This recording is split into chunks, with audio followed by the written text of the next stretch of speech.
একসময় অরুণপুর নামের এক দেশে ধ্রুব নামে এক মহারাজা রাজত্ব করতেন। রাজ্যের সবাই বলত, ধ্রুব মহারাজের আসল সিংহাসন চোখে দেখা যায় না, অনুভবে পাওয়া যায়। তার কারণ ছিল একটাই, রাজা ধ্রুব ছিলেন ভালো মানুষের সব গুণের জীবন্ত উদাহরণ। এক, দয়া ও সহানুভূতি। একদিন ভোরে রাজা রাজপ্রাসাদের দরজার সামনে এক বৃদ্ধ ভিক্ষুককে কাঁপতে কাঁপতে দাঁড়িয়ে থাকতে দেখলেন। সৈন্যরা তাকে সরিয়ে দিচ্ছিল। ধ্রুব বললেন, একজন মানুষ ক্ষুধার্ত হলে সে আমারই মানুষ। তিনি নিজ হাতে বৃদ্ধকে খাবার দিলেন। সেই দিন থেকেই রাজ্য জুড়ে আদেশ হল, কোনো মানুষ ক্ষুধা বা কষ্ট নিয়ে ঘুমোবে না। 2, ন্যায় বিচার। একবার দুই ভাই জমির বিরোধ নিয়ে রাজার কাছে এল। বড় ভাই অনেক প্রভাবশালী, কিন্তু রাজা ধ্রুব শুধু সত্য শুনলেন। পরে দুই পক্ষের তদন্ত করে দেখলেন দোষী বড় ভাই। ধ্রুব নির্বিকার গলায় রায় শুনালেন, সত্যের কাছে সব সম্পর্ক ছোট, ন্যায় না করলে রাজা হওয়ার যোগ্যতা থাকে না।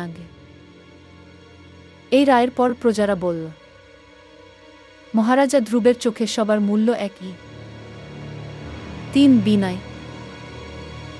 রাজার জন্মদিনে রাজ্যের সবাই তাকে উপহার দিলে তিনি বলতেন, আমি শুধু তোমাদের সেবা করার সুযোগ পেয়েছি। সিংহাসন আমাকে বড় করে না, আমার কাজ আমাকে বড় করে। রাজা যখন সাধারণ মানুষের মতো স্রোতের সাথে দাঁড়িয়ে বাজার ঘুরতেন, জনগণ তাকে আরও বেশি ভালোবাসত। 4, ক্ষমা করার শক্তি। এক বিদ্রোহী সৈন্য একদিন তাকে হত্যার চেষ্টা করেছিল। তাকে ধরা হলে সবাই বলল, ফাঁসি দেওয়া উচিত। কিন্তু ধ্রুব বললেন, যে ভুল বুঝে তাকে সুযোগ দিলে সে রাজ্যের শক্তি হয়। তিনি বিদ্রোহীকে ক্ষমা করে কাজ দিলেন। আশ্চর্যভাবে সেই সৈন্যই পরে রাজ্যের সবচেয়ে বিশ্বস্ত রক্ষীদের একজন হয়ে ওঠে।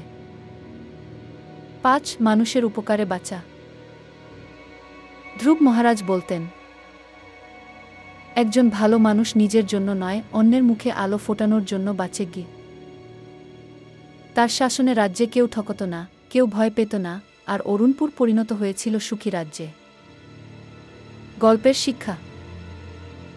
শেষ জীবনে রাজা ধ্রুব বলেছিলেন, ভালো মানুষের আসল সিংহাসন সোনায় নয়, মানুষের হৃদয়ে তৈরি হয়। এভাবেই অদৃশ্য সেই সিংহাসন আজও অরুণপুরের মানুষের হৃদয়ে জ্বলজ্বল করে।